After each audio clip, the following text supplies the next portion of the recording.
എല്ലാവർക്കും PSC വോയേജറിന്റെ പുതിയൊരു ക്ലാസ്സിലേക്ക് സ്വാഗതം. ഇന്നത്തെ ക്ലാസ്സിൽ നമ്മൾ ഈ കഴിഞ്ഞ ദിവസം PSC നടത്തിയ ഫീമെയിൽ അസിസ്റ്റന്റ് പ്രിസൺ ഓഫീസർ എക്സാമിലെ മാത്സ് ആൻഡ് മെന്റൽ എബിലിറ്റി സെക്ഷനാണ് നോക്കാൻ പോകുന്നത്. 51ാമത്തെ ചോദ്യം മുതലാണ് മാത്സ് സെക്ഷൻ സ്റ്റാർട്ട് ചെയ്യുന്നത്. നമുക്ക് 51ാമത്തെ ചോദ്യം നോക്കാം. 100നും 200നും ഇടയ്ക്ക് 9 കൊണ്ട് ഹരിക്കാൻ സാധിക്കാത്ത സംഖ്യകളുടെ തുക എത്ര? നമ്മളോട് ചോദിച്ചേക്കുന്നത് 100ന്റെയും 200ന്റെയും ഇടയിൽ 9 കൊണ്ട് ഹരിക്കാൻ സാധിക്കാത്ത സംഖ്യകളുടെ തുകയാണ് ചോദിച്ചേക്കുന്നത് അല്ലേ. സാധിക്കുന്ന സംഖ്യകളുടെ തുകയായിരുന്നു എങ്കിൽ നമുക്ക് പെട്ടെന്ന് തന്നെ അത് കണ്ടുപിടിക്കാമായിരുന്നു. ഇത് 2 സ്റ്റെപ്പുകളായിട്ട് എഴുതി വേണം നമുക്ക് കണ്ടുപിടിക്കാൻ വേണ്ടി. അതെന്താണെന്ന് പറഞ്ഞു തരാം. നമ്മളോട് പറഞ്ഞേക്കുന്നത് 100ന്റെയും 200ന്റെയും ഇടയിലുള്ള സംഖ്യകളാണ്. അപ്പൊ 100ഉം 200ഉം അതിൽ ഉൾക്കൊള്ളുന്നില്ല. അപ്പൊ ഏതൊക്കെ സംഖ്യകളായിരിക്കും അവിടെ ഉൾക്കൊള്ളുന്നത്? 101 മുതൽ 199 വരെയുള്ള സംഖ്യകളെയാണ് നമ്മൾ കൺസിഡർ ചെയ്യേണ്ടത്. അപ്പൊ ഞാൻ ദാ ഇവിടെ ഇങ്ങനെ ഒരു ലൈൻ വരയ്ക്കാൻ പോവുകയാണ്. ഇവിടെ ഞാൻ മാർക്ക് ചെയ്യുന്നത് 101 മുതൽ 199 വരെയുള്ള സംഖ്യകളുടെ തുകയാണ് ഈ ലൈനിൽ ഞാൻ മാർക്ക് ചെയ്യാൻ പോകുന്നത്. അപ്പൊ ഈ 101 മുതൽ 199 വരെയുള്ള സംഖ്യകളെ എനിക്ക് 2 സെറ്റായിട്ട് തിരിക്കാം. ആ സംഖ്യകളിൽ ഒരു സെറ്റ് എന്ന് പറയുന്നത് 9 കൊണ്ട് ഹരിക്കാൻ സാധിക്കുന്ന സംഖ്യകളായിരിക്കും. അപ്പൊ ബാക്കിയുള്ളത് എന്തായിരിക്കും? ഹരിക്കാൻ സാധിക്കാത്ത സംഖ്യകളും. ഈ തുക എന്ന ഈ ലൈനിനെ ഞാൻ 2ആക്കി തിരിക്കാൻ പോവുകയാണ്. 101 മുതൽ 199 വരെയുള്ള സംഖ്യകളിൽ 9 കൊണ്ട് ഹരിക്കാൻ സാധിക്കുന്ന സംഖ്യകളുടെ തുകയാണ് ആദ്യത്തെ സെറ്റ്. സാധിക്കുന്ന സംഖ്യകളുടെ തുക. ബാക്കിയോ? അപ്പൊ അങ്ങനെയാണെങ്കിൽ ബാക്കിയുള്ളത് എന്തായിരിക്കും? 9 കൊണ്ട് ഹരിക്കാൻ സാധിക്കാത്ത സംഖ്യകളുടെ തുകയായിരിക്കും ബാക്കി ഭാഗത്ത്. അപ്പൊ നമ്മളോട് ചോദിച്ചേക്കുന്നതാ ഈ ഭാഗം എത്രയാന്നാ ചോദിച്ചേക്കുന്നത് അല്ലെ. അപ്പൊ ഈ ഭാഗം കണ്ടുപിടിക്കാൻ വേണ്ടി നമ്മൾ എന്ത് ചെയ്യണം? മുഴുവൻ സംഖ്യകളുടെ തുകയിൽ നിന്നും 9 കൊണ്ട് ഹരിക്കാൻ സാധിക്കുന്ന സംഖ്യകളുടെ തുക കുറച്ചാൽ മതി. ക്ലിയർ ആയോ? അപ്പൊ അങ്ങനെയാണ് സാധിക്കുന്ന സംഖ്യകളുടെ തുക കണ്ടുപിടിക്കാൻ പോവുക നമ്മൾ. നമുക്ക് 101 മുതൽ 199 വരെയുള്ള സംഖ്യകളുടെ തുക കണ്ടുപിടിക്കണം. അത് എന്ന് പറയുന്നത് എന്താ? ഒരു അരിത്തമെറ്റിക് പ്രോഗ്രഷൻ അല്ലേ. 101, 102, 103 അങ്ങനെ പോവുകയാണ്. സമാന്തര ശ്രേണിയാണ്. 1 വീതം ഡിഫറൻസ് വരുന്ന സമാന്തര ശ്രേണി. അപ്പൊ അങ്ങനെ സമാന്തര ശ്രേണികളുടെ തുക കണ്ടുപിടിക്കാൻ ആദ്യപദവും അന്ത്യപദവും നമുക്ക് അറിയാമെങ്കിൽ അത് തുക കണ്ടുപിടിക്കാനുള്ള ഇക്വേഷൻ ആണ് എന്ത്? Sn is equal to n/2 into ആദ്യപദം A1 പ്ലസ് അന്ത്യപദം AN. ഇതാണ് സമാന്തര ശ്രേണിയുടെ തുക കണ്ടുപിടിക്കാനുള്ള ഇക്വേഷൻ. ഈ ഇക്വേഷൻ നമുക്ക് ആവശ്യം വരും. എപ്പോഴും നമുക്ക് ഓർമ്മയിലുണ്ടായിരിക്കണം. അപ്പൊ നമ്മൾ ആദ്യത്തെ സ്റ്റെപ്പിൽ എന്താ കണ്ടുപിടിക്കാൻ പോകണം? 101 മുതൽ 199 വരെയുള്ള സംഖ്യകളുടെ തുക നമ്മൾ കണ്ടുപിടിക്കാൻ പോവുകയാണ്. 101 മുതൽ 199 വരെയുള്ള സംഖ്യകളുടെ തുകയാണ് നമ്മൾ ആദ്യം കണ്ടുപിടിക്കാൻ പോണേ. അപ്പൊ നമുക്ക് എന്തൊക്കെ സംഭവങ്ങൾ വേണം? എണ്ണം വേണം അല്ലെ. എണ്ണം എത്രയാ? 101 മുതൽ 199 വരെയുള്ള സംഖ്യകളുടെ എണ്ണം എന്ന് പറയുന്നത് എത്രയാണ്? 99 എണ്ണം അല്ലേ ഉള്ളത്. 101 മുതൽ 199 വരെ 99 എണ്ണം ഉണ്ട്. ഇനി ഇതിന്റെ ആദ്യ പദം എന്ന് പറയുന്നത് എന്താ? 101 ആണ്. അന്ത്യപദം AN എന്ന് പറയുന്നത് 199 ആയിരിക്കും. അപ്പൊ ഇതിന്റെ തുക കണ്ടുപിടിക്കാലോ. തുക എന്ന് പറയുന്നത് എന്ത് വരും? n/2. n എത്ര? 99/2 ഇൻറ്റു ആദ്യപദം 101 പ്ലസ് അന്ത്യപദം 199. അപ്പൊ എത്രയാന്ന് നോക്കാം നമുക്ക്. 199ഉം 101, 9 1 10, 300 എന്ന് വരും. 99/2 ഇൻറ്റു 300. അപ്പൊ എത്ര വരും ഇത്? 150. അപ്പൊ 150 ഇൻറ്റു 99 ചെയ്യണം. അതിന് വേണ്ടിയിട്ട് നമ്മൾ 15 ഇൻറ്റു 99 ചെയ്താൽ മതി. എന്നിട്ട് 0 സപ്ലൈ ചെയ്താൽ മതി. 9 5 45, 5 ശിഷ്ടം 4, 1 9 4 13, 9 5 45, 5 ശിഷ്ടം 4, 5 5 3 8 4. അപ്പൊ നമുക്ക് ഇവിടെ 15നെയും 99നെയും മൾട്ടിപ്ലൈ ചെയ്തപ്പോൾ 1485 എന്ന് വന്നു. അപ്പൊ നമ്മുടെ തുക 0 സപ്ലൈ ചെയ്യണം. അപ്പൊ തുക എന്ന് പറയുന്നത് Sn എന്ന് പറയുന്നത് 14,850 എന്ന് വരും. ഇത് ഫസ്റ്റ് ആ തുകയാണ്. അതായത് ആകെ തുക നമുക്ക് കിട്ടിയിട്ടുണ്ട്. ഞാൻ ജസ്റ്റ് ഒന്ന് 1 എന്ന് മാർക്ക് ചെയ്യാൻ. നമുക്ക് ഇനി ഇത് ആവശ്യം വരുമല്ലോ. ഇനി നമുക്ക് കണ്ടുപിടിക്കേണ്ടത് 9ന്റെ ഗുണിതങ്ങളാണ്. 9ന്റെ ഗുണിതങ്ങൾ, അതായത് 9 കൊണ്ട് ഹരിക്കാൻ സാധിക്കുന്ന സംഖ്യകളെയാണ് കണ്ടുപിടിക്കേണ്ടത്. ഏത് മുതൽ? 100നും 200നും ഇടയിൽ 9 കൊണ്ട് ഹരിക്കാൻ സാധിക്കുന്ന സംഖ്യകളുടെ തുക നമുക്ക് കണ്ടുപിടിക്കണം. അപ്പൊ അതിനുവേണ്ടി നമ്മൾ 100 കഴിഞ്ഞിട്ടുള്ള ആദ്യത്തെ 109ന്റെ ഗുണിതം അല്ലാന്ന് നമുക്കറിയാം. അപ്പൊ അതുകൊണ്ട് 100 കഴിഞ്ഞിട്ട് 9 കൊണ്ട് ഹരിക്കാൻ സാധിക്കുന്ന ആദ്യത്തെ സംഖ്യ കണ്ടുപിടിക്കണം. അതിനുവേണ്ടി നമ്മൾ എന്ത് ചെയ്യണം എന്ന് വെച്ചാൽ നമ്മൾ ആദ്യം 100നെ 9 കൊണ്ട് ഡിവൈഡ് ചെയ്യും. ഏത് സംഖ്യ കഴിഞ്ഞിട്ടുള്ള 9ന്റെ ഗുണിതം, 9ന്റെ നല്ല ഏത് നമ്പറിന്റെ ആണെങ്കിൽ നമുക്ക് ഈ ഒരു രീതി തന്നെ ചെയ്യാം. 100/9 ചെയ്യാം. 9 9, 10, ശിഷ്ടം 1 99 10 1. അപ്പൊ റിമൈൻഡർ 1 വന്നു. അപ്പൊ 100 കഴിഞ്ഞിട്ടുള്ള 9ന്റെ ഗുണിതം കണ്ടുപിടിക്കാൻ വേണ്ടിയിട്ട് 100 പ്ലസ് 9ന്റെ ഗുണിതം ആയതുകൊണ്ട് 9 മൈനസ് നമുക്ക് കിട്ടിയിരിക്കുന്ന റിമൈൻഡർ. അപ്പൊ അത് എത്ര വന്നു? 100 പ്ലസ് 8, ദാറ്റ് ഈസ് 108 ആണ് 9ന്റെ ആദ്യത്തെ ഗുണിതം. 100ന് ശേഷമുള്ള 9ന്റെ ആദ്യത്തെ ഗുണിതം 108 ആണ്. ഇനി 200ന് മുമ്പുള്ള 9ന്റെ ഗുണിതം കണ്ടുപിടിക്കാൻ വേണ്ടി നമ്മൾ 200 ഡിവൈഡഡ് വിത്ത് 9 ചെയ്യും. എന്ന് പറഞ്ഞാൽ എത്ര വരും? 9 18, 2 20, 20 18 ഇഷ്ടം 2. അപ്പൊ 200ന് മുമ്പുള്ള 9ന്റെ ഗുണിതം കണ്ടുപിടിക്കാൻ വേണ്ടി 200 മൈനസ് നമുക്ക് 9 കൊണ്ട് ഡിവൈഡ് ചെയ്തപ്പോൾ കിട്ടിയ റിമൈൻഡർ എടുത്താൽ മതി, വിച്ച് ഇസ് ഈക്വൽ ടു 198. അപ്പോൾ 100നും 200നും ഇടയിലുള്ള 9ന്റെ ഗുണിതങ്ങളിൽ ആദ്യം 108ഉം അവസാനം 198ഉം നമുക്ക് കിട്ടി. ഞാൻ അടുത്ത പേജിലേക്ക് എടുത്തെഴുതാം. ഇനി നമുക്ക് ഇവരുടെ തുക കണ്ടുപിടിക്കണമല്ലോ. 9ന്റെ ഗുണിതങ്ങളുടെ തുകയാണ് നമുക്ക് കണ്ടുപിടിക്കേണ്ടത്. അപ്പൊ നമുക്ക് ഇവിടെ കിട്ടിയത് ഇതിന്റെ ആദ്യത്തെ പദം എന്ന് പറയുന്നത് 108ഉം അവസാനത്തെ 9ന്റെ ഗുണിതം എന്ന് പറയുന്നത് 198ഉം ആണെന്ന് കിട്ടി. ഇനി ഇത് എത്ര എണ്ണം ഉണ്ട് എന്ന് നമുക്ക് കണ്ടുപിടിക്കണം. ഈ എണ്ണം കണ്ടുപിടിക്കാൻ വേണ്ടിയിട്ടുള്ള ഇക്വേഷൻ എന്ന് പറഞ്ഞാൽ അവസാന പദം മൈനസ് ആദ്യ പദം ഡിവൈഡഡ് വിത്ത് കോമൺ ഡിഫറൻസ് പ്ലസ് 1 ആണ്. അപ്പൊ നമുക്കിവിടെ കോമൺ ഡിഫറൻസ് എന്ന് പറയുന്നത് ഇത് 9ന്റെ സീരീസ് ആണല്ലോ, 9ന്റെ ഗുണിതങ്ങളാണ്. അപ്പൊ എല്ലാം 9ന്റെ ഡിഫറൻസ് വെച്ചാൽ പോകുന്നത്. അപ്പൊ ഡി എന്ന് പറയുന്നത് 9 ആയിരിക്കും.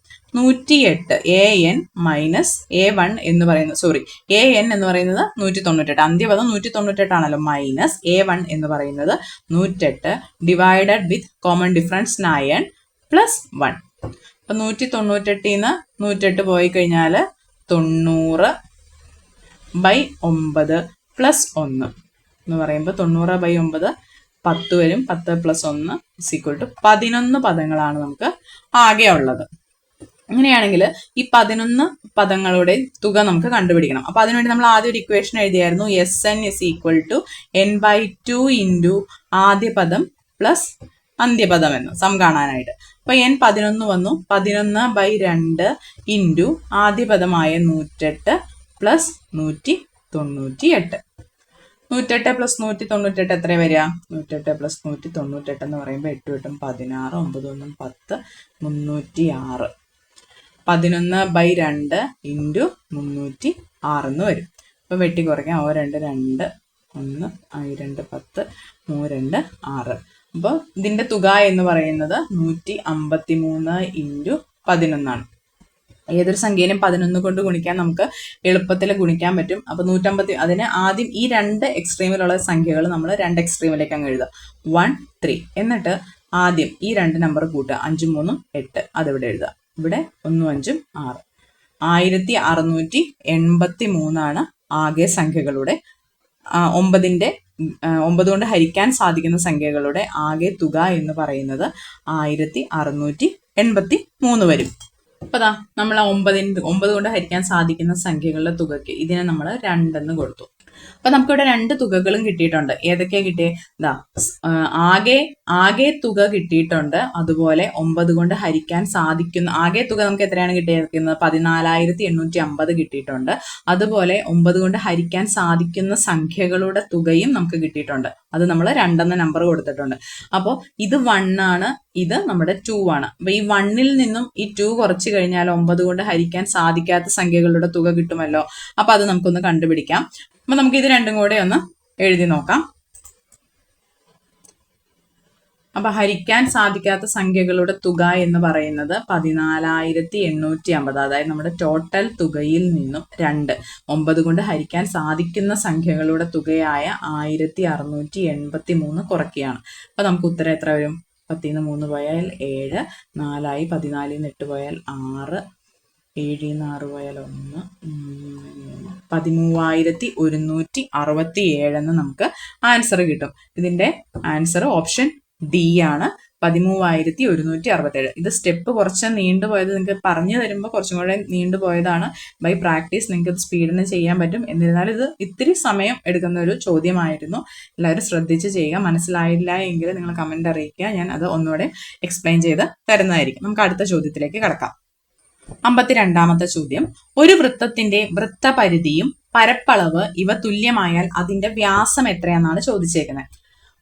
അപ്പൊ വൃത്തത്തിന്റെ വൃത്തപരിധി എന്ന് പറയുന്നത് തന്നെയാണ് ചുറ്റളവ്. അപ്പൊ ചുറ്റളവിന്റെ ഇക്വേഷൻ നമുക്കറിയാം. ഒരു വൃത്തത്തിന്റെ ചുറ്റളവ് എന്ന് പറയുന്നത് എന്താണ്? 2πr ആണ് വൃത്തത്തിന്റെ ചുറ്റളവ്. അതുപോലെ വൃത്തത്തിന്റെ പരപ്പളവ്, അതായത് വിസ്തീർണത്തിന്റെ ഇക്വേഷൻ എന്താണ്? πr² ആണ്. അപ്പൊ ഈ തന്നേക്കുന്ന കണ്ടീഷനിൽ ക്വസ്റ്റ്യനിൽ ഒരു വൃത്തത്തിന്റെ വൃത്തപരിധിയും പരപ്പളവും തുല്യമാണ് എന്ന് പറഞ്ഞേക്കുക. അതായത് 2πr = πr² എന്നാ പറഞ്ഞേക്കുന്നത്. അപ്പൊ ഇതിൽ നിന്നും നമുക്ക് ഈ രണ്ട് ഇക്വേഷനിൽ നമുക്ക് r കണ്ടുപിടിക്കാം. ഈ രണ്ട് സൈഡിലെയും പൈ കട്ട് ചെയ്യാം, r-ഉം r² കട്ട് ചെയ്യും. അപ്പൊ ഇതിൽ നിന്ന് നമുക്ക് എന്തെഴുതാം? r = 2 എന്ന് കിട്ടും. അതായത് നമ്മുടെ റേഡിയസ് എന്ന് പറയുന്നത് എത്രയാണ്? 2 ആണ്. അപ്പൊ അങ്ങനെയാണെങ്കിൽ വ്യാസം, ഡയമീറ്റർ എന്ന് പറയുന്നത്, വ്യാസം d = 2 ടൈംസ് റേഡിയസ് ആയിരിക്കും. റേഡിയസ് 2 ആണല്ലോ. അപ്പൊ 2 × 2 4 യൂണിറ്റ് ആണ് നമ്മുടെ വൃത്തത്തിന്റെ വ്യാസം. ക്ലിയർ ആയല്ലോ? ഓപ്ഷൻ സി ആണ് ഇതിന്റെ ആൻസർ വരുന്നത്. അടുത്ത ചോദ്യം, ഈ ക്ലോക്ക് ഞാൻ വരച്ചിട്ട് എങ്ങനെയാണ്, ക്വസ്റ്റ്യനിൽ അതില്ല. ഒരു ക്ലോക്കിലെ മിനിറ്റ് സൂചി, മിനിറ്റ് എന്നേ ഉള്ളൂ, മിനിറ്റ് സൂചി എന്നാണ് ഉദ്ദേശിക്കുന്നത്. മിനിറ്റ് സൂചി 5 സെന്റിമീറ്റർ നീളമുണ്ട്. രാവിലെ 6:05 മുതൽ രാവിലെ 6:40 വരെ അത് സഞ്ചരിച്ച ഭാഗത്തിന്റെ പരപ്പളവ് എന്താണ് എന്നാണ് ചോദിച്ചേക്കുന്നത്. അപ്പൊ ദാ ഇവിടെ ഒരു ക്ലോക്ക് നമുക്കുണ്ട്. ഈ ക്ലോക്കിലെ മിനിറ്റ് സൂചി, ആ മിനിറ്റ് സൂചിയുടെ നീളം എന്ന് പറയുന്നത് എത്രയാണ്? 5 സെന്റിമീറ്റർ നീളമുള്ള ഒരു മിനിറ്റ് സൂചിയാണ്. ഇത് നമ്മൾ കണ്ടുപിടിക്കുന്നത് രാവിലെ 6:05 മുതൽ. അപ്പൊ 6:05 എന്ന് പറയുമ്പോൾ ഇതാ മണിക്കൂർ സൂചി ഇതാ ഇങ്ങനെ 6ന്റെ നേരെ ഉണ്ടാവും. നമുക്ക് അത് അത്ര കൺസിഡർ ചെയ്യേണ്ട കാര്യമില്ല. മിനിറ്റ് സൂചിനെ മാത്രം നമുക്ക് എടുത്താൽ മതി. 6:05 എന്ന് പറയുമ്പോൾ മിനിറ്റ് സൂചി 1ന്റെ നേരെ ആയിരിക്കും. അത് 6:40 വരെ, 6:40 എന്ന് പറയുമ്പോൾ നമ്മുടെ മിനിറ്റ് സൂചി ഇങ്ങനെ സഞ്ചരിച്ച് വന്ന് ദാ ഇവിടം വരെ, ഈ 8ന്റെ നേരെ വരെ വരും. ഇത്രയും സഞ്ചരിക്കുമ്പോൾ ആ ഭാഗത്തിന്റെ പരപ്പളവ് എത്രയാണെന്നാണ് ചോദിച്ചേക്കുന്നത്. അതായത് ഇവിടം മുതൽ ഇവിടം വരെ മിനിറ്റ് സൂചി സഞ്ചരിച്ച ആകെ ഏരിയ, അതാണ് ചോദിച്ചത്. അതായത് ഈ ഒരു ഏരിയയുടെ വിസ്തീർണമാണ് നമുക്ക് കണ്ടുപിടിക്കേണ്ടത്. ആ ഒരു ഏരിയ എന്ന് പറയുന്നത് എന്താണ്? സെക്ടർ ആണത്. വൃത്തത്തിന്റെ ഭാഗമായിട്ട് വരുന്ന ഒരു ഭാഗമാണ് സെക്ടർ എന്ന് പറയുന്നത്. അപ്പൊ ആ ഏരിയയുടെ വിസ്തീർണം, ഒരു സെക്ടറിന്റെ വിസ്തീർണം കണ്ടുപിടിക്കാനുള്ള ഇക്വേഷൻ എന്ന് പറയുന്നത് area of A sector = θ/360 × πr² ആണ്. അപ്പൊ നമുക്ക് ഇതിൻ്റെ അകത്ത് എന്ത് കണ്ടുപിടിക്കണം? തീറ്റ കണ്ടുപിടിക്കണം. തീറ്റ എന്ന് പറഞ്ഞാൽ ദാ ഇവിടെ നിന്ന് മുതൽ ഇവിടം വരെയുള്ള ആംഗിൾ, ഇത് എത്രയാണ് നമുക്ക് കണ്ടുപിടിക്കണം. അത് കണ്ടുപിടിക്കാൻ നമുക്കൊരു കാര്യം അറിയാം. ക്ലോക്കില് ഈ 1ഉം 2ഉം ഈ ഒരു ഗ്യാപ്പ് എന്ന് പറയുന്നത് എത്രയാണ്? 30 ഡിഗ്രി ആണെന്നുള്ള കാര്യം നമുക്കറിയാം. അങ്ങനെ എത്ര ഗ്യാപ്പ് ഉണ്ടെന്ന് ഇവിടെ എണ്ണി നോക്കിക്കേ. 1 2 3 4 5 6 7 7 ഗ്യാപ്പ് ഉണ്ട്. അപ്പൊ ടോട്ടൽ ഇവിടെ എത്ര തീറ്റ എന്ന് പറയുന്നത് എത്രയായിരിക്കും? 30 ഡിഗ്രി വെച്ചുള്ള 7 സെക്ഷൻ ഉണ്ട് എന്ന് പറയുമ്പോൾ അത് 210 ഡിഗ്രി ആയിരിക്കും നമ്മുടെ ആ ഒരു ഏരിയയുടെ കോണളവ് എന്ന് പറയുന്നത്. അപ്പൊ അങ്ങനെയാണെങ്കിൽ ഏരിയയുടെ ഇക്വേഷനിലേക്ക് നമുക്ക് ആ തീറ്റ ഇട്ട് കൊടുക്കാമല്ലോ. അപ്പൊ ഏരിയ = 210/360 ഇൻറ്റു പൈയുടെ വാല്യൂ നമുക്ക് 22/7 ആണ്. അത് നമുക്ക് എടുത്തെഴുതാം. 22/7 ഇൻറ്റു r². r എന്ന് പറയുന്നത് നമ്മുടെ റേഡിയസ് ആണ്. ഇതാണല്ലോ ആ വൃത്തത്തിന്റെ റേഡിയസ് ആയിട്ട് വരിക. ഈ മിനിറ്റ് സൂചി ആണ് അവിടെ മൂവ് ചെയ്യുന്നത്. മിനിറ്റ് സൂചി ആയിരിക്കും അവിടുത്തെ റേഡിയസ് ആയിട്ട് വരുന്നത്. അത് 5 ആണ്. അപ്പോൾ 5² എന്ന് പറയുമ്പോൾ 5 × 5. നമുക്ക് ഇതിനൊന്ന് വെട്ടി കുറയ്ക്കാം. 1 7 7 3 7 21 30 0 0 പോവും. 1 3 3 23 6. അപ്പോൾ വീണ്ടും നമുക്ക് 12നെയും 22നെയും കട്ട് ചെയ്യാം. 6 2 12 11 2 22. അപ്പം നമുക്കത് അവിടെ നിന്ന് നോക്കാം. ഇതിനെ ചെയ്യുമ്പോൾ എങ്ങനെയാണ് വരുന്നത്? 5 25 × 11/6 എന്ന് വരും. അപ്പം നമ്മൾ പറഞ്ഞു ഏത് സംഖ്യനെയും 11 കൊണ്ട് ഗുണിക്കാനായിട്ട് എന്ത് ചെയ്താൽ മതി? ആ 2 നമ്പറും 2 സൈഡിലായിട്ട് എഴുതുക. 2 5 നടുക്ക് അതിൻ്റെ സമ്മ എഴുതുക. അപ്പോൾ 275 എന്ന് വരും. 275/6. 275/6 ആണ് നമ്മുടെ ഏരിയ എന്ന് പറയുന്നത്. അത്രയും സെന്റിമീറ്റർ സ്ക്വയർ. പക്ഷെ ഇവിടെ നമുക്ക് തന്നേക്കുന്നത് മിശ്ര ഭിന്നമായിട്ടാണ് തന്നേക്കുന്നത്. അപ്പോൾ അത് നമുക്ക് കണ്ടുപിടിക്കാം. 275/6 എന്ന് പറയുന്നത് 4 6 24 35 6 30 5. അപ്പോൾ നമ്മുടെ ഇതിൻ്റെ ആൻസർ എന്ന് പറയുന്നത് 45 5/6 സെന്റിമീറ്റർ സ്ക്വയർ ആയിരിക്കും. 45 5/6 സെന്റിമീറ്റർ സ്ക്വയർ. ഓപ്ഷൻ എ ആണ് ഇതിന്റെ ആൻസർ വരുന്നത്. 54-ാമത്തെ ചോദ്യം നോക്കാം. തെറ്റായ പ്രസ്താവന ഏത്? 4 സ്റ്റേറ്റ്മെന്റ്സ് തന്നിട്ടുണ്ട്. അതിൽ ഏത് സ്റ്റേറ്റ്മെന്റ് ആണ് റോങ് ആയിട്ടുള്ളതെന്നാണ് ചോദിച്ചേക്കുന്നത്. അപ്പൊ നമുക്ക് 4 സ്റ്റേറ്റ്മെന്റ് നോക്കാം. ഒന്നാമത്തെ സ്റ്റേറ്റ്മെന്റ് ഒന്ന് വായിച്ചു നോക്കാം. n ഒരു എണ്ണൽ സംഖ്യയായാൽ n³ - n എന്നത് 6 കൊണ്ട് ഹരിക്കാൻ പറ്റുന്നതായിരിക്കും. അപ്പൊ ഇത് നമുക്ക് എങ്ങനെ കണ്ടെത്താൻ പറ്റും? എന്നിന് പല പല വാല്യൂസ് സബ്സ്റ്റിറ്റ്യൂട്ട് ചെയ്ത്, പല എണ്ണൽ സംഖ്യകൾ സബ്സ്റ്റിറ്റ്യൂട്ട് ചെയ്തിട്ട് നമുക്ക് ചെക്ക് ചെയ്ത് നോക്കാവുന്നതല്ലേ ഉള്ളൂ. അപ്പൊ എക്സ്പ്രഷൻ ഒന്ന് നോക്കാം. n ഒരു എണ്ണൽ സംഖ്യയായാൽ n³ - n എന്നത് 6 കൊണ്ട് ഹരിക്കാൻ പറ്റുന്നതായിരിക്കും. അപ്പൊ എന്നിന് നമുക്ക് പല വാല്യൂസ് കൊടുത്തു നോക്കാം. ആദ്യം എന്നിന് 2 എന്നൊരു വാല്യൂ കൊടുക്കാം. അപ്പൊ അന്നേരം ഈ എക്സ്പ്രഷന്റെ വാല്യൂ എന്താവും? 2³ - 2 എന്നാവും. എന്ന് പറയുന്നത് 8 - 2 which is equal to 6. അപ്പോൾ 6 എന്ന് പറയുന്നത് 6 കൊണ്ട് ഹരിക്കാൻ പറ്റുന്ന ഒരു നമ്പർ ആണല്ലോ. അപ്പം അത് ശരിയേ. ഒരെണ്ണോടെ നമുക്ക് നോക്കാം. ലെറ്റ് എന്നിന് നമുക്ക് 4 കൊടുത്ത് നോക്കാം. അപ്പോൾ എങ്ങനെ വരും? 4³ - 4 എന്ന് പറയുമ്പോൾ 4³ എന്ന് പറയുന്നത് 64. 64 - 4 എന്ന് പറയുമ്പോൾ അത് 60. അതും എന്താണ്? 6 കൊണ്ട് ഹരിക്കാൻ പറ്റുന്നതാണ്. അപ്പോൾ ഈ ഓപ്ഷൻ എ എന്ന് പറയുന്നത് ശരിയാണ്. നമ്മൾ പിന്നെ ഇനി അതിൽ വീണ്ടും നോക്കേണ്ട കാര്യമില്ല. എ കറക്റ്റ് ആണ്. ഇനി ബി നോക്കാം. n ഒരു എണ്ണൽ സംഖ്യയായാൽ 12⁻n ഒറ്റയുടെ സ്ഥാനം ചിലപ്പോൾ 0 അല്ലെങ്കിൽ 5 വരാവുന്നതാണ്. അത് നമുക്ക് ഇതുപോലെ എന്നിന് പല വാല്യൂസ് ഇട്ട് നോക്കാം. ആദ്യം നമുക്ക് എന്നിന് 12⁻n ഒറ്റയുടെ സ്ഥാനം എന്നാണ് പറഞ്ഞേക്കുന്നത് അല്ലേ. അപ്പൊ നമുക്ക് എന്നിന് ഈ 2ന്റെ പവറുകൾക്ക് അല്ലെങ്കിൽ ഏത് നമ്പറിന് നമ്മൾ പവർ എടുക്കുകയാണെങ്കിൽ ആദ്യത്തെ ഒരു ഓൾമോസ്റ്റ് എല്ലാ കേസിലും 5ന്റെ ഒഴികെ ഓൾമോസ്റ്റ് എല്ലാ കേസിലും ഒരു 4 തവണ എടുത്തു കഴിഞ്ഞാൽ അതിങ്ങനെ റിപ്പീറ്റ് ചെയ്ത് വന്നുകൊണ്ടിരിക്കും. അതായത് നിങ്ങൾക്ക് മനസ്സിലാവും. ഇപ്പൊ 12⁻n നമ്മൾ ആദ്യം 1 കൊടുത്തു എന്നായിരിക്കാം. അതായത് നമുക്കിവിടെ 2⁻1 കണ്ടാൽ മതിയല്ലോ. 2⁻1 എന്ന് പറയുമ്പോൾ 2 വരും. അതല്ലെങ്കിൽ 12⁻1 എന്ന് പറഞ്ഞാൽ 12 ആണല്ലോ. ഇനി എന്നിന് നമ്മൾ 2 കൊടുക്കുമ്പോൾ ഇതെന്താവും? 12 സ്ക്വയർ ആവും. അപ്പൊ 2ന്റെ സ്ക്വയർ എന്ന് പറയുന്നത് ഈ നമ്പർ എൻഡ് ചെയ്യുന്നത് 4-ലായിരിക്കും. 12ന്റെ സ്ക്വയർ എന്ന് പറയുന്നത് 12 × 12 144 ആണ്. ഈ എന്നിന് നമ്മൾ 3 കൊടുക്കുമ്പോൾ 12³ എന്നാവും. 2ന്റെ ക്യൂബ് കണ്ടു കഴിഞ്ഞാൽ മതി, അവസാനത്തെ ഡിജിറ്റ് കിട്ടും. അപ്പോൾ ഇത് അവസാനിക്കുന്നത് 8-ലാണ്. ഇനി n⁻4 ആയി എന്നിന് 4 കൊടുത്തു കഴിഞ്ഞാൽ ഇതെന്താവും? 2⁻4 എന്ന് പറയുമ്പോൾ ദാറ്റ് ഈസ് എൻഡ് വിത്ത് 6.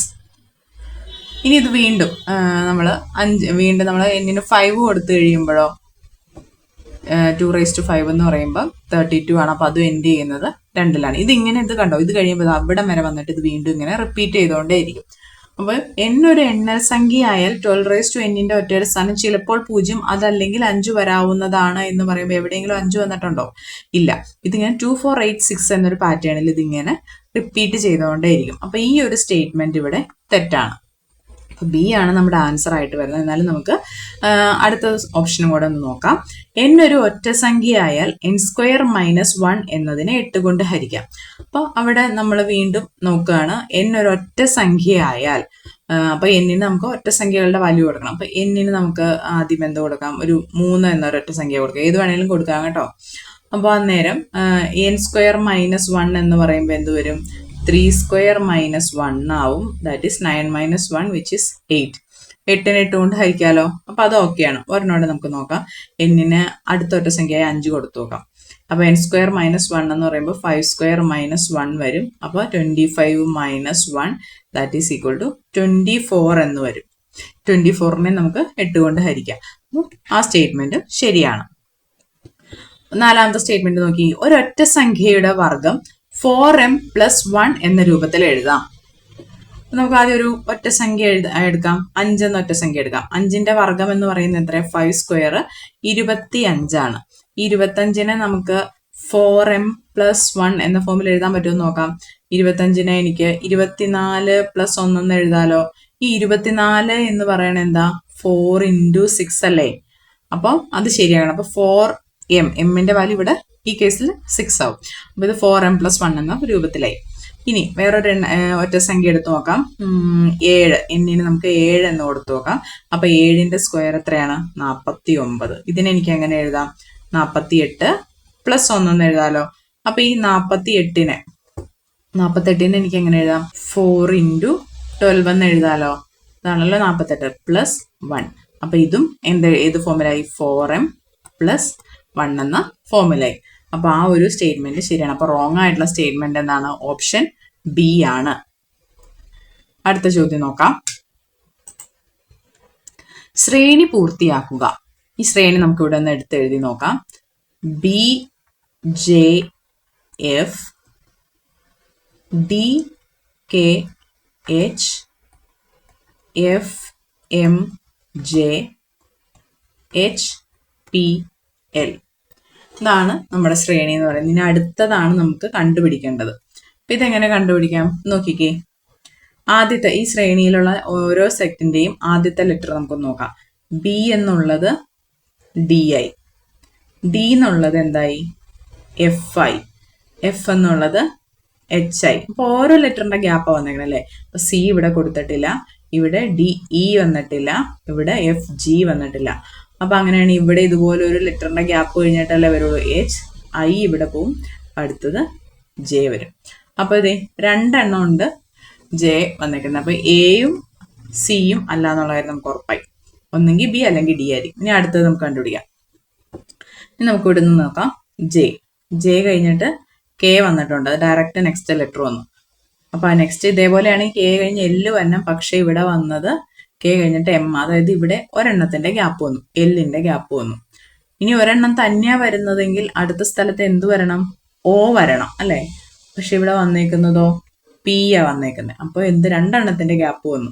ഈ Nന്റെയും വന്നു, LMNO 2 പേരുടെ ഗ്യാപ്പ് വന്നു. അപ്പൊ ഇവിടെ ആദ്യം ഒന്നിന്റെയും ഗ്യാപ്പ് വന്നില്ല, പിന്നെ ഒരെണ്ണത്തിന്റെ Lന്റെ ഗ്യാപ്പ് വന്നു, ഇവിടെ NOയുടെ ഗ്യാപ്പ് വന്നു. അപ്പൊ P ആണ് ഇവിടെ വന്നേക്കുന്നത്. ഇനി അപ്പൊ അങ്ങനെയാണെങ്കിൽ അടുത്ത സെറ്റിൽ എത്ര എണ്ണത്തിന്റെ ഗ്യാപ്പ് വരും? 3 എണ്ണത്തിന്റെ ഗ്യാപ്പ് വരും. P കഴിഞ്ഞ് QRS 3 എണ്ണത്തിന്റെ ഗ്യാപ്പ്, അതായത് T ആണ് ഇവിടെ വരുന്നത്. അപ്പൊ നോക്കിക്കേ, 2 എണ്ണം വന്നു. ഓപ്ഷൻ ഡി ആണ് നമ്മുടെ ആൻസർ. ആൻസറിലേക്ക് നമുക്ക് എത്തിച്ചേരാൻ പറ്റും. ഇനി ഇതാ ഇവിടെ ഇത് ജസ്റ്റ് ഒന്ന് നോക്കാം. നമുക്ക് ലാസ്റ്റത്തെയും കൂടെ ഒന്ന് കൺഫേം ചെയ്യാം. എഫ് എന്നുള്ളത് എന്തായി? H ആയിക്കോണം. അപ്പൊ എങ്ങനെ വന്നു? FG, ജിയുടെ ഗ്യാപ്പ് വന്നു. ഇവിടെ HIJ, ഇവിടെയും ഒരു ലെറ്ററിന്റെ ഗ്യാപ്പാണ്. ഇവിടെ IJKL ആണ് വന്നേക്കുന്നത്. അപ്പോൾ ഇനി ഇവിടെ എന്ത് തന്നെ ഒറ്റ ഗ്യാപ്പ് വരും, അതായത് എമ്മിന്റെ വന്നിട്ട് N വരും ഇവിടെ ആൻസർ. അപ്പോൾ നമ്മുടെ ഫൈനലിൽ വരുന്നത് JTN ആയിരിക്കും. ഓപ്ഷൻ ഡി ആയിരിക്കും നമുക്ക് ആൻസർ ആയിട്ട് വരുന്നത്. മനസ്സിലായോ? നമുക്ക് അടുത്ത ചോദ്യത്തിലേക്ക് കടക്കാം. 16 സെന്റിമീറ്റർ ചുറ്റളവുള്ള സമചതുരത്തിന്റെ ഉള്ളിൽ കൊള്ളാവുന്ന വൃത്തത്തിന്റെ പരപ്പളവ് എന്തെന്നാണ് ചോദിച്ചേക്കുന്നത്.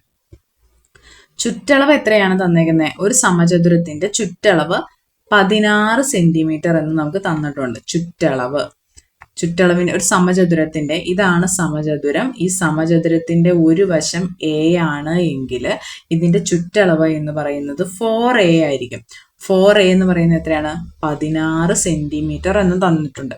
അപ്പൊ ഇതിൽ നിന്ന് നമുക്ക് ഇതിന്റെ ഒരു വശം കണ്ടുപിടിക്കാലോ. A കണ്ടുപിടിക്കാം. A എന്ന് പറയുന്നത് എത്രയായിരിക്കും? 16/4, ദാറ്റ് ഈസ് 4 സെന്റിമീറ്റർ ആയിരിക്കും അതിന്റെ ഒരു വശം എന്ന് പറയുന്നത്. ഇനി നമ്മളോട് ചോദിച്ചേക്കുന്നത് എന്താണ്? 16 സെന്റിമീറ്റർ ചുറ്റളവുള്ള സമചതുരത്തിന്റെ ഉള്ളിൽ കൊള്ളാവുന്ന വൃത്തത്തിന്റെ പരപ്പളവ് എന്തെന്നാ ചോദിച്ചേക്കുന്നത്. അപ്പൊ നമുക്ക് ഇവിടെ ഒരു ചതുരത്തിന്റെ ആ വശം എന്ന് പറയുന്നത് 4 സെന്റിമീറ്റർ ആണെന്ന് കിട്ടി. നമുക്ക് ആ ചതുരം ഒന്ന് വരച്ചു നോക്കാം. ഇതാ വരയ്ക്കാം.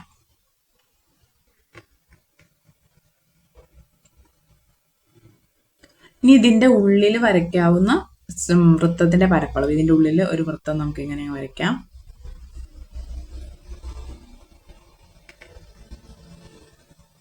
ഈ വൃത്തത്തിന്റെ പരപ്പളവ് എന്താണെന്നാണ് ചോദിച്ചേക്കുന്നത്. ഈ വൃത്തത്തിന്റെ പരപ്പളവ് കണ്ടുപിടിക്കാനായിട്ട്, വൃത്തത്തിന്റെ പരപ്പളവ് അല്ലെങ്കിൽ ഏരിയ എന്ന് പറയുന്നതിന്റെ ഇക്വേഷൻ എന്താണ്? πr² ആണ്.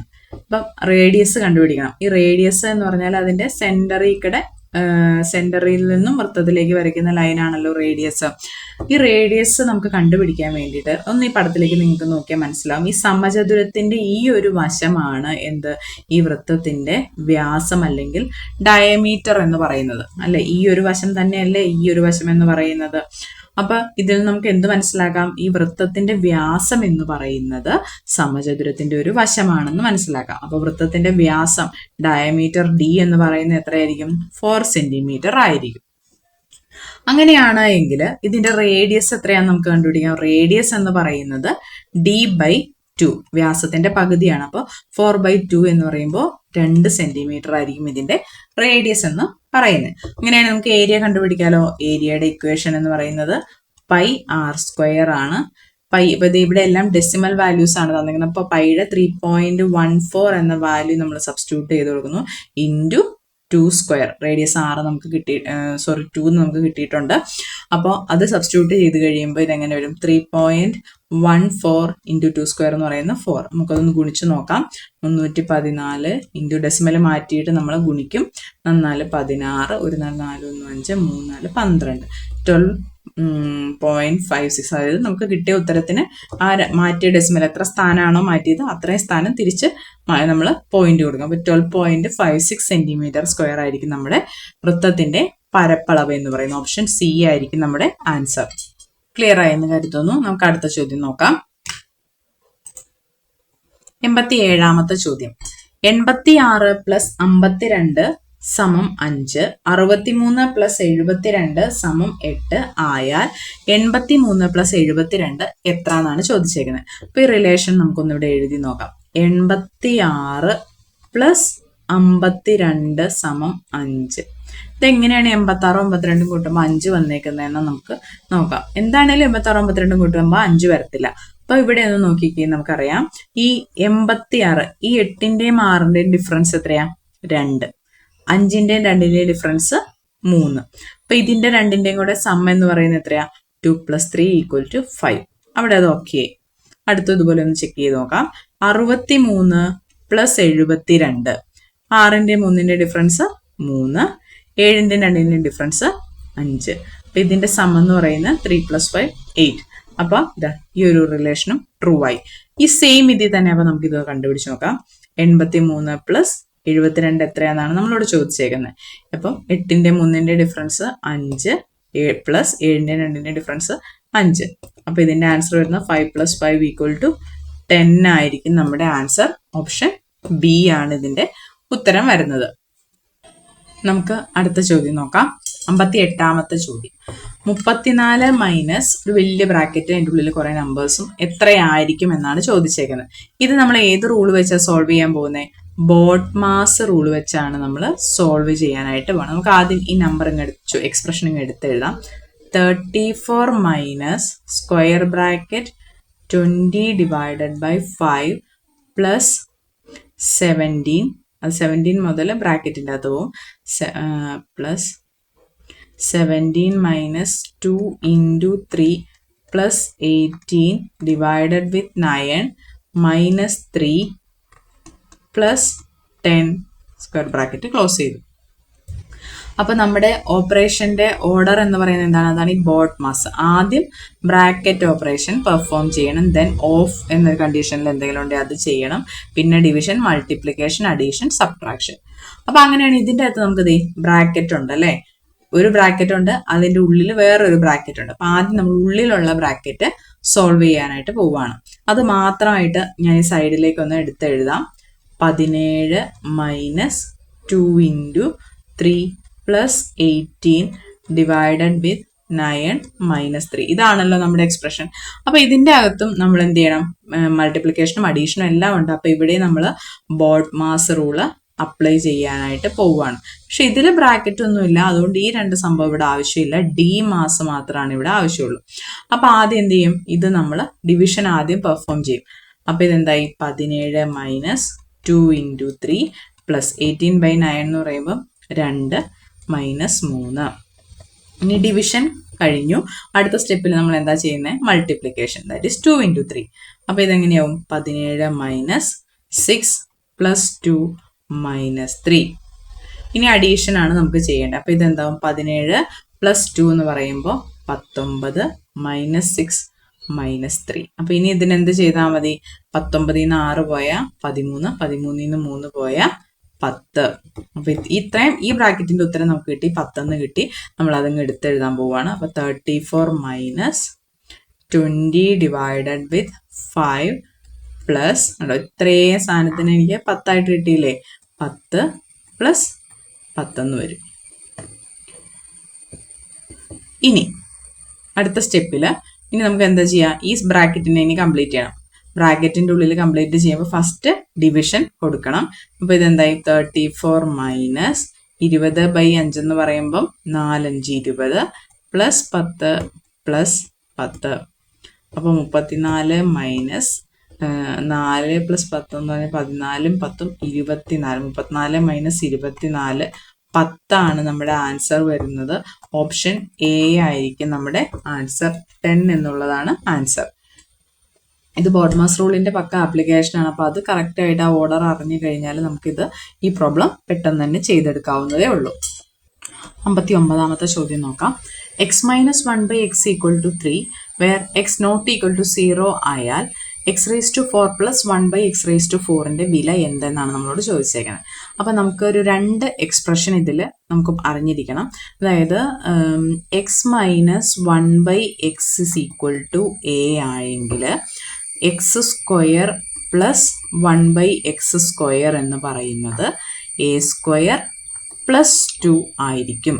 അതായത് ഇവിടെ മൈനസ് ആണെങ്കിൽ ഇവിടെ പ്ലസ് ആയിരിക്കും. x - 1/x = a ആണെങ്കിൽ x² + 1/x² എന്ന് പറയുന്നത് a² + 2 ആയിരിക്കും. അങ്ങനെയാണ് എങ്കിൽ ഒരെണ്ണോടെ ഉണ്ട് x + 1/x എന്ന് പറയുന്നത് a ആണെങ്കിൽ x² + 1/x² എന്തായിരിക്കും? a² - 2 ആയിരിക്കും. ഇതാ ഇവിടെ പ്ലസ് വന്നപ്പോൾ ഇവിടെ മൈനസ് വന്നു, ഇവിടെ മൈനസ് ആയപ്പോൾ ഇവിടെ പ്ലസ് ആയി. അപ്പോൾ x - 1/x = a ആണെങ്കിൽ x² + 1/x² എന്ന് പറയുന്നത് a² + 2 ആയിരിക്കും. അതുപോലെ x + 1/x = a ആണെങ്കിൽ x² + 1/x² എന്ന് പറയുന്നത് a² - 2 ആയിരിക്കും. അപ്പോൾ ഇവിടെ വരുന്ന സൈൻ ഏതാണോ അതിൻ്റെ ഓപ്പോസിറ്റ് സൈൻ ആയിരിക്കും a²ന്റെയും 2ന്റെയും ഇടയിൽ വരുന്നതെന്ന് ഓർത്ത് വയ്ക്കാം. അപ്പോൾ നമുക്ക് തന്നേക്കുന്ന ചോദ്യം നോക്കാം. x - 1/x = 3 ആയാൽ നമ്മളോട് ചോദിച്ചേക്കുന്നത് എന്താ? x⁴ + 1/x⁴. അപ്പം നമുക്ക് ഈ ഒരു എക്സ്പ്രഷൻ നമുക്ക് ഒറ്റയടിക്ക് x⁴ പോകാൻ പറ്റില്ല. നോക്കിക്കേ, ഇവിടെ x ആണെങ്കിൽ പിന്നെ അതിൻ്റെ സ്ക്വയർ ആണ് ഇവിടെ വന്നേക്കുന്നത്. എക്സിന്റെ സ്ക്വയർ ആയിട്ടുള്ള x², 1/xന്റെ 1/x². അതങ്ങനെ ഇപ്പോഴും ഓരോ സ്ക്വയർ ആയിട്ടേ പോവുള്ളൂ. അപ്പോൾ നമുക്ക് എന്ത് ചെയ്യാം? ഇപ്പം നമുക്ക് x - 1/x തന്നിട്ടുണ്ട്. ആദ്യം നമുക്ക് ഇതിൽ നിന്ന് x²ന്റെ ടേമിലേക്കുള്ളത് കണ്ടുപിടിക്കാം. എന്നിട്ട് അടുത്ത ഒരു സ്റ്റെപ്പും കൂടെ ഈ പ്രൊസീജിയർ റിപ്പീറ്റ് ചെയ്യുമ്പോൾ നമുക്ക് x⁴ കിട്ടില്ലേ? നോക്കാം, പറഞ്ഞുതരാം. x - 1/x = 3 എന്ന് നമ്മൾ എഴുതി. അപ്പോൾ ഇതിൽ നിന്ന് നമുക്ക് എക്സ്പ്രഷൻ അനുസരിച്ച് നമുക്ക് എന്തെഴുതാം? x² + 1/x² എഴുതാലോ. x² + 1/x² എന്ന് പറയുമ്പോൾ എന്ത് വരും? 3² + 2 ആണ് വരുന്നത് അല്ലേ? ഇവിടെ മൈനസ് വരുമ്പോൾ ഇവിടെ പ്ലസ് വരും. അപ്പോൾ 3² + 2 എന്ന് പറയുമ്പോൾ 9 + 2 = 11 എന്ന് വന്നു. അപ്പം ഇപ്പം നമുക്ക് കിട്ടിയേക്കുന്നത് എന്താ? x² + 1/x² = 11 കിട്ടിയിട്ടുണ്ട്. അപ്പോൾ ഈ ഒരു എക്സ്പ്രഷൻ എന്ന് പറയുന്നതാ ഈ ഒരു ഇക്വേഷന്റെ ഫോമിലല്ലേ കിടക്കുന്നത്. x + 1/x = a ആയാൽ ഇനി ഇതിന്റെ രണ്ടിന്റെ സ്ക്വയർ എടുത്ത് എഴുതിയേക്കുക. അപ്പം അങ്ങനെയാണ് എങ്കിൽ ഈ ഇതിന്റെ സ്ക്വയർ ആയിട്ടുള്ളത് എന്ത് വരും? x² + 1/x² = 11 ആയാൽ നമുക്ക് എന്ത് എഴുതാം? x⁴ + 1/x⁴ എന്ന് പറയുന്നത് എന്തായിരിക്കും? 11² - 2 ആയിരിക്കും. എന്താന്ന് മനസ്സിലായോ? ഇതെന്ന് പറയുന്നത് x + 1/x = a എന്നൊരു ഫോമിലാണ്. അപ്പോൾ അടുത്ത സ്റ്റെപ്പിൽ ഈ കിടക്കുന്ന ടേമിന്റെ സ്ക്വയർ ആയിരിക്കണം താഴെ വരുന്നത്. സോറി, ഇവിടെ x⁴ ആണ് കേട്ടോ. അപ്പം അങ്ങനെയാണ് എങ്കിൽ ഇതിന്റെ സ്ക്വയർ താഴെ വന്നു കഴിയുമ്പം x⁴ + 1/x⁴ = 11² - 2 എന്ന് വരും. ദാറ്റ് ഈസ് 121 - 2 ദാറ്റ് ഈസ് = 119 ആണ് നമ്മുടെ ആൻസർ. ഓപ്ഷൻ ഡി ആയിരിക്കും ആൻസർ വരുന്നത്. ഇനി അവസാനത്തെ ചോദ്യം നോക്കാം. പ്രോഗ്രസിന്റെ കോഡ് എന്ന് പറഞ്ഞിട്ട് നമുക്കിതാ കുറേ ലെറ്റേഴ്സ് വന്നിട്ടുണ്ട്. ആയാൽ കൈറ്റിന്റെ കോഡ് എന്തെന്നാ ചോദിച്ചേക്കുന്നത്. അപ്പൊ ഇതെന്താണ് ഇത്രയും, നമുക്ക് പ്രോഗ്രസിന് ഇത്രയും ലെറ്റേഴ്സ് എന്താണെങ്കിലും ഇല്ല. അപ്പൊ മേ ബി ഓരോ ലെറ്ററിനെ 2 ലെറ്റർ വെച്ചായിരിക്കണം ഇവിടെ റെപ്രസെന്റ് ചെയ്തിരിക്കുന്നത്. നമുക്കൊന്ന് നോക്കാം. നോക്കിക്കേ, പി എങ്ങനെയാ കാണിച്ചേക്കുന്നത്? ഒ ക്യു, അതായത് പിയുടെ 2 സൈഡിലുമുള്ള ആൽഫബറ്റ്സ് എല്ലാം എഴുതിയിരിക്കുന്ന നോക്കിക്കേ, LMNO P ക്യൂ അല്ലെ. പിയുടെ 2 സൈഡിലുള്ള ലെറ്റർ വെച്ചാണ് പീനെ റെപ്രസെന്റ് ചെയ്തേക്കുന്നത്. അതേപോലെ ആറിനെ നോക്കാം. ആർ എന്ന് പറയുമ്പോൾ ആറിന്റെ 2 സൈഡിൽ വരുന്നത് PQRS അല്ലെ, കണ്ടോ? QSും കൂടെ ചേർന്നാണ് ആറിനെ റെപ്രസെന്റ് ചെയ്തേക്കുന്നത്. അതുപോലെ ഒ ആവുമ്പോൾ എന്ത്, ഒയുടെ 2 സൈഡിൽ വരുന്ന LMNOP. അപ്പൊ NP വെച്ചിട്ട് ദാ ഒയെ റെപ്രസെന്റ് ചെയ്തേക്കുന്നു. അഗെയിൻ ജി എന്ന് പറയുമ്പോൾ ജിയുടെ 2 സൈഡിൽ വരുന്ന ലെറ്റേഴ്സ് ഏതൊക്കെയാ? ABCDEFGH. അപ്പൊ നോക്കി, FH വെച്ച് ജിയെ റെപ്രസെന്റ് ചെയ്തേക്കുന്നു. അതുപോലെ ആറിന്റെ 2 സൈഡിൽ വരുന്നത് MPQRS, QS വെച്ചിട്ട് ആറിനെ റെപ്രസെന്റ് ചെയ്തേക്കുന്നു. അപ്പൊ അങ്ങനെയാണ് ഇവിടെ റെപ്രസെന്റേഷൻ പോയേക്കുന്നത്. ബാക്കി നോക്കേണ്ട കാര്യം ഉണ്ടാവില്ല, ഇത് തന്നെയാണ്, ഇങ്ങനെ തന്നെയാണ് ഇത് പോകുന്നത്. അപ്പൊ അങ്ങനെയാണെങ്കിൽ നമുക്ക് ഇവിടെ കൈറ്റിനെ അതുപോലെ എങ്ങനെ റെപ്രസെന്റ് ചെയ്യാം എന്നതാണ് നമ്മുടെ ചോദ്യം. അപ്പൊ നോക്കാം. ഈ കെ എന്ന് പറയുമ്പോൾ കെയുടെ 2 സൈഡിൽ വരുന്ന ലെറ്റേഴ്സ് ഏതൊക്കെയാണ്? EFGHIJKL. അപ്പൊ കെയെ നമുക്ക് എങ്ങനെ റെപ്രസെന്റ് ചെയ്തു? JL. നോക്കിയേ, JL തുടങ്ങുന്ന 2 എണ്ണം വന്നിട്ടുണ്ട്, എ ഉണ്ട് ബി ഉണ്ട്. അപ്പൊ ഇനി നമുക്ക് ഐ നോക്കാം. ഐയുടെ 2 സൈഡിൽ വരുന്നത് ഏതൊക്കെയാ? EFGHIJ എന്ന് വരും അല്ലെ, ഐ. അപ്പൊ ഇത് HJ, എയിലും ബിയിലും HJ ഉണ്ട്. ഇനി അടുത്തത് ടിയുടെ 2 സൈഡിൽ വരുന്ന ഏതൊക്കെയാണ്? PQRSTU. SU ആണ്. അപ്പൊ ടി. അപ്പൊ നോക്കി, ഇപ്പൊ ഓപ്ഷൻ തിരിഞ്ഞു. ഇവിടെ US എന്നാണ്, ഇവിടെ SU എന്നാണ്. അപ്പൊ ഓപ്ഷൻ ബി ആണ് നമ്മുടെ ആൻസർ വരുന്നത്. എന്നാലും ഇയും കൂടെ നോക്കിയേക്കാം. ഇയുടെ 2 സൈഡിലും വരുന്നത് ABCDEF. അപ്പൊ DF എന്ന് വരും. അപ്പൊ ഇതാണ് നമ്മുടെ ഉത്തരം വരുന്നത്. 60ാമത്തെ ചോദ്യത്തിന്റെ ഉത്തരം ഓപ്ഷൻ ബി ആണ്. ഇത്രയും ചോദ്യങ്ങളായിരുന്നു മാത്സ് അനാലിസിസ് സെക്ഷനിൽ ഉണ്ടായിരുന്നത്. അപ്പം ഈ പറഞ്ഞ കാര്യങ്ങൾ നിങ്ങൾക്ക് മനസ്സിലായിട്ടുണ്ടോ എങ്ങനെയാണെന്നുള്ള കാര്യങ്ങളെല്ലാം കമന്റിലൂടെ ഞങ്ങൾ അറിയിക്കുക. എന്തെങ്കിലും സംശയം ഉണ്ടെങ്കിൽ കമന്റ് ബോക്സിൽ നിങ്ങൾ അറിയിച്ചാൽ മതി, ഉത്തരം ഞാൻ പറഞ്ഞു തരുന്നതായിരിക്കും. അപ്പോൾ ഈ വീഡിയോ നിങ്ങൾക്ക് ഉപകാരപ്പെട്ടു എങ്കിൽ വീഡിയോ ഒന്ന് ലൈക്ക് ചെയ്യുക. ചാനൽ സബ്സ്ക്രൈബ് ചെയ്യാത്തവർ സബ്സ്ക്രൈബ് ചെയ്യുക. കൂടുതൽ ആളുകളിലേക്ക് എത്തുന്നതിന് വേണ്ടി വീഡിയോ ഒന്ന് ഷെയർ ചെയ്ത് നൽകുക. അപ്പോൾ അടുത്ത ക്ലാസ്സുമായി നമുക്ക് വീണ്ടും കാണാം. താങ്ക്